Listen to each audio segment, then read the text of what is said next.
पर्वत से उतरल रहले, घर तोहरे आवत रहले।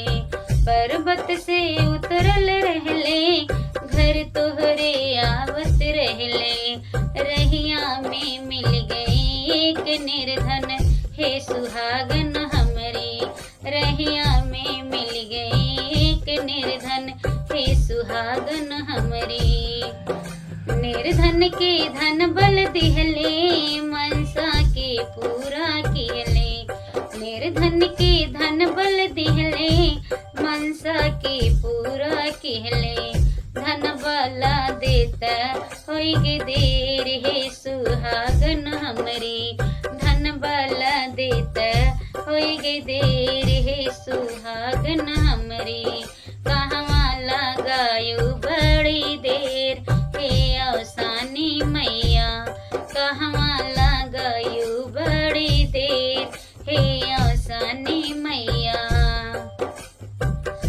पर्वत से उतरल रहले, घर तोहरे आवत रहले। पर्वत से उतरल रहले, घर तोहरे आवत रहले। रहिया में मिल गए एक अंधा, हे सुहागन हमरी। रहिया में मिल गए एक अंधा, हे सुहागन हमरी। अंधा के नैना दिहले, मनसा के पूरा किहले। अंधा के नैना दिहले, मनसा के पूरा किहले। नैना देत होई गई हमें देर, हे सुहागन हमरे। नैना देत होई गई हमें देर, हे सुहागन हमरे।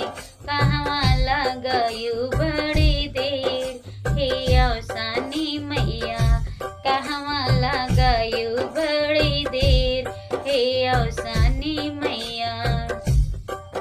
पर्वत से उतरल रहले, घर तोहरे आवत रहले। पर्वत से उतरल रहले, घर तोहरे आवत रहले।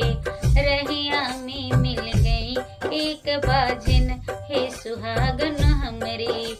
रहिया में मिल गई एक बाझिन, हे सुहागन हमरे। बाझिन के लालन दिहले, मनसा के पूरा किहले।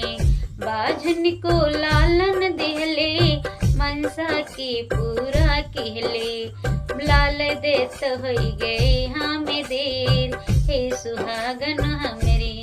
लालन देत होई गए हमें देर, हे सुहागन हमरे।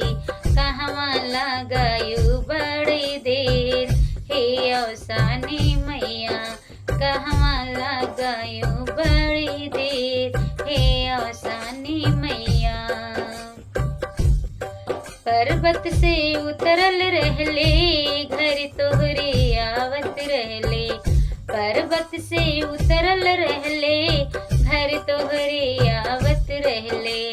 रहिया में मिल गई एक बालक, हे सुहागन हमरी।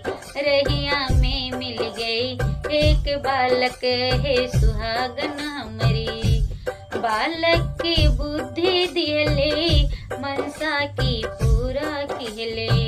बालक की बुद्धि दिहले, मनसा की पूरा किहले। बुद्धि देत होई गए हमें देर, हे सुहागन हमरी। बालक की बुद्धि देत होई गई देर, हे सुहागन हमरी। कहवा लगायो बड़ी देर, हे औसानी मैया। कहवा लगायो बड़ी देर, हे औसानी मैया। हे औसानी मैया।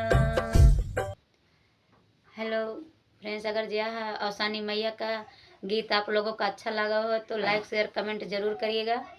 अच्छे अच्छे भजनों के लिए हमें सब्सक्राइब करिएगा। जय माता दी, जय औसानी माता की जय हो।